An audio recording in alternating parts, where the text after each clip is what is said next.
Hello guys, magandang gabi.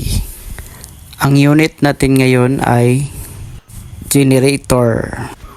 I-check muna natin tong generator guys kasi matagal na tong hindi napaandar. Ito guys, ang una muna natin gawin ay i-check muna natin yung engine oil. Ayan guys, okay naman. May engine oil pa naman. Ito, i-try muna nating paandarin. Starting system.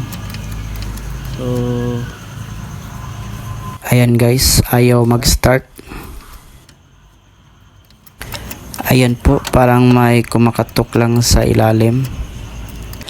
Ang nakita kong posibleng dahilan dito guys is yung battery niya.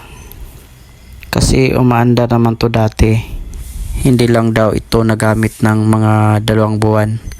Kaya ito siguro guys na lubat yung battery niya. Since wala naman tayong multi-tester na dala, may battery charger naman yung may-ari guys. So wag na tayong magpadugay-dugay pa kasi lumalalim na yung gabi guys. I-charge muna natin tong battery ng mga 30 minutes guys. I-set lang natin to sa maximum guys, yung battery charger or yung tinatawag na fast charging. Wait lang natin to guys ng mga 30 minutes para mabilis na magka-energy yung battery at para mabilis nating mapaandar yung genset guys. Okay, so ato na balikan na, sobra na sa 30 minutes na pag-charge na to. So ito guys, i-try nating paandarin kung aandar na ba para malaman natin kung nagkaroon na ba ng enerhiya yung baterya.